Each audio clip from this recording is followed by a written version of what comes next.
You think being available looks good? It actually changes how they treat you.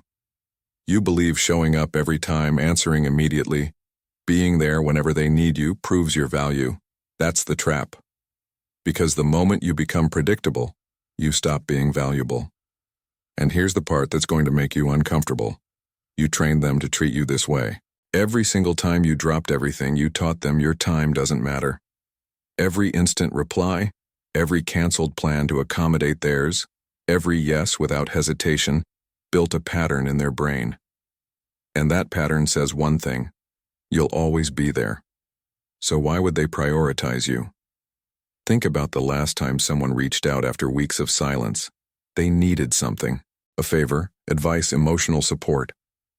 And you gave it. Immediately. No questions asked. You felt good about it, didn't you? Like you were being a good person, a reliable friend, someone who cares. But here's what actually happened in that exchange. They learned that your attention is available on demand, that there's no cost to disappearing and returning whenever convenient, that your boundaries are negotiable. You think you're building connection. You're actually building contempt. Not the loud, obvious kind. The quiet kind.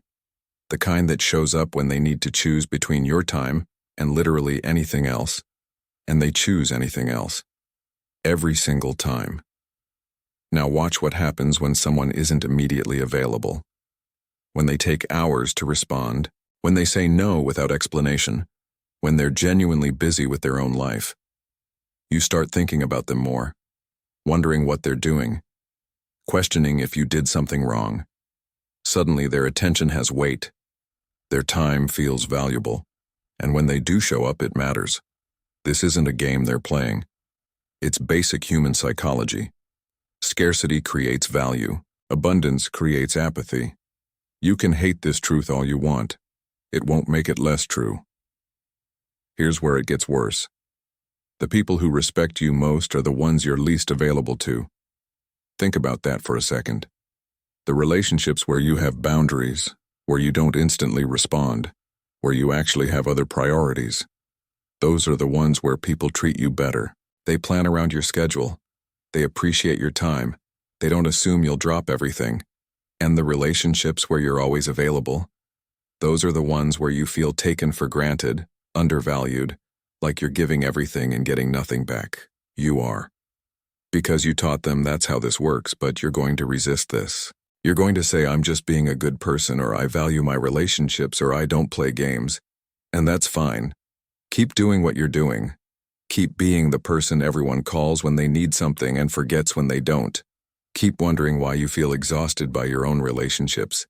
Keep telling yourself it's because you care more than other people. It's not.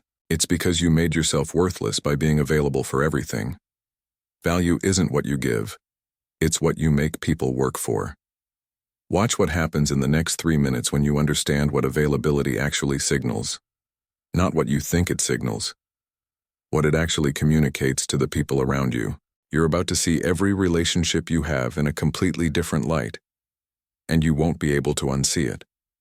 When you're always available, you signal one thing above everything else. You have nothing else going on.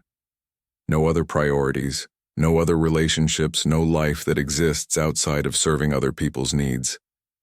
That's the message. Not, I care about you. And not, you're important to me. The message is, I'm waiting for you to give my time meaning. And people can feel that.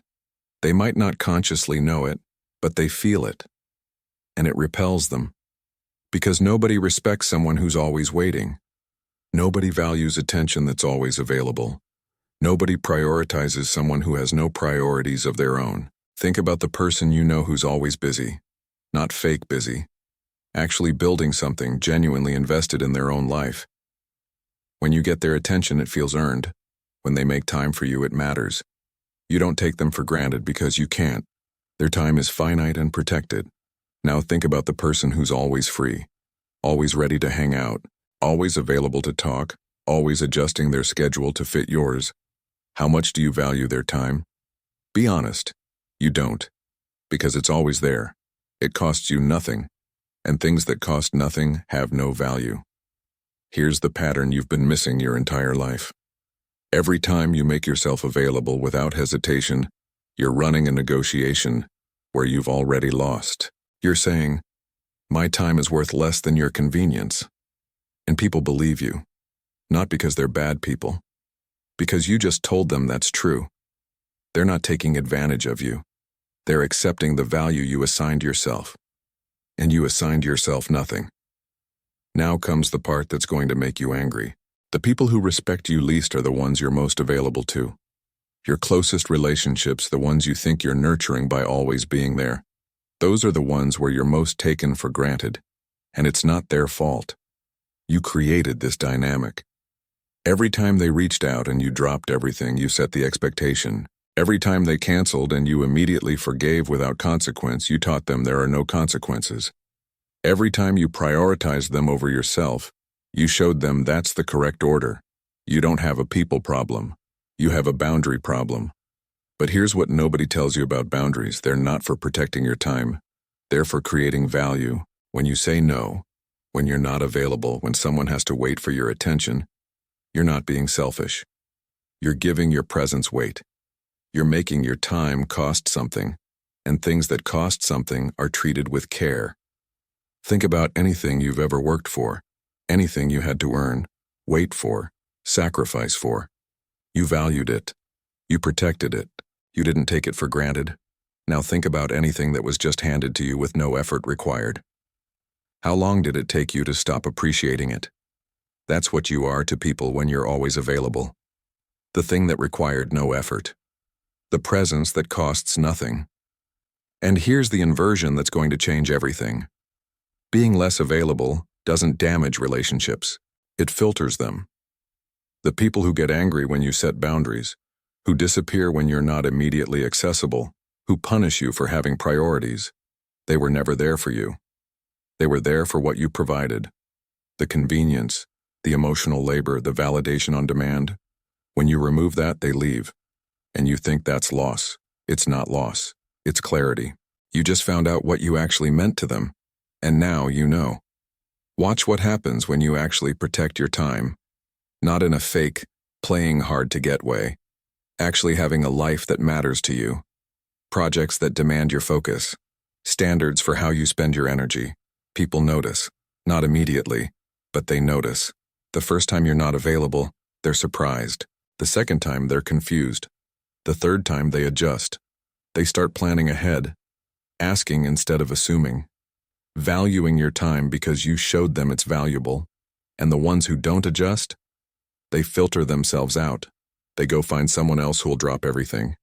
And you let them. Because you're no longer competing for people who don't value what you offer. There's something that happens when you stop being available for everything. People start paying attention to what you're available for. Your presence becomes signal instead of noise. When you show up, it means something. When you make time, it's intentional. When you give attention, it's because you chose to, not because you had nothing better to do. That's the shift, from being the default option to being a conscious choice. And conscious choices get treated differently than default options. Here's what you're going to notice in the next few days if you actually apply this. The people who genuinely value you will respect your boundaries. They'll adjust. They'll appreciate your time more, not less. And the people who were using you will either get angry or disappear. Both are good outcomes. One improves the relationship. The other ends a dynamic that was draining you. Either way, you win. Because you're no longer operating from a place of scarcity, where you have to accept whatever treatment you get because you're afraid of losing connection. You're operating from abundance, not abundance of options. Abundance of self-respect. And people can feel the difference. But there's a deeper level to this that most people never reach. Being unavailable isn't about creating artificial scarcity. It's about genuinely having something that matters more than other people's approval. When you have real priorities, real projects, real standards for your life, unavailability isn't a tactic. It's a natural consequence. You're not playing hard to get. You're actually hard to get because you're focused on something that matters. And that focus is what creates the value. Not the unavailability itself, the substance behind it. Think about someone who's unavailable because they're scrolling their phone but pretending to be busy. You can feel the emptiness. Now think about someone who's unavailable because they're deep in work that matters to them, building something real, living a life they're proud of. You can feel that too. The difference isn't the unavailability, it's what's behind it. And people aren't stupid.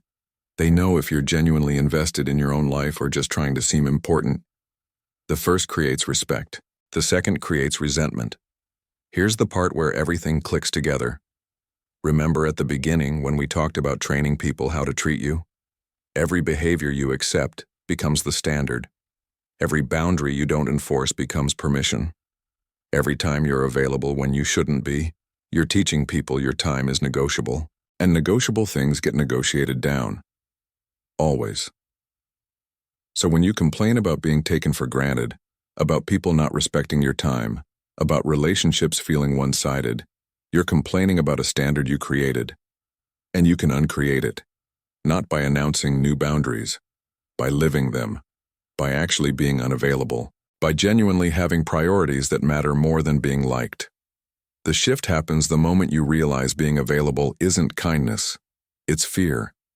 Fear of missing out, fear of being forgotten, fear that if you're not constantly present, people will move on and realize they don't need you. That fear is what makes you drop everything. And that fear is what makes people lose respect, because they can sense it. The desperation underneath the helpfulness, the need for validation disguised as generosity, and desperation repels respect. Every single time. Now watch what happens when you operate without that fear. When someone reaches out and you're genuinely busy, so you respond when you're actually available. When someone asks for a favor and you evaluate if it aligns with your priorities before automatically saying yes. When someone tries to make plans and you check your actual schedule instead of just accommodating theirs. You're not being difficult. You're being honest.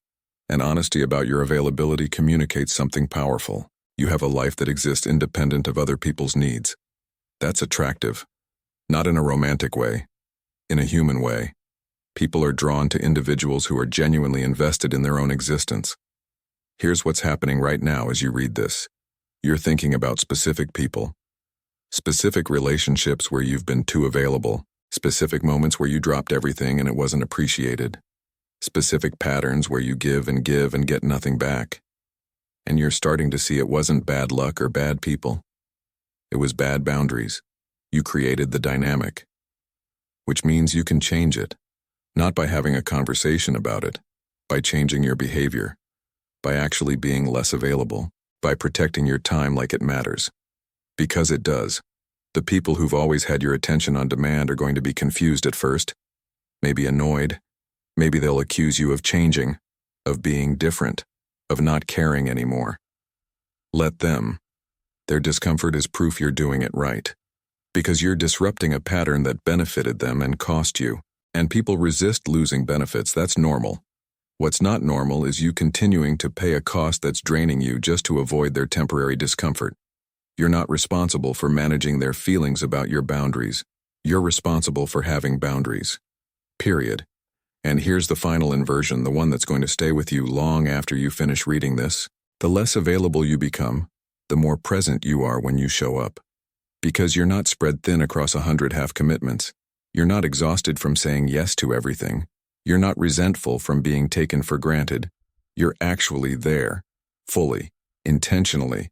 And that presence, that real attention when you choose to give it, is worth more than 1,000 instances of being available by default.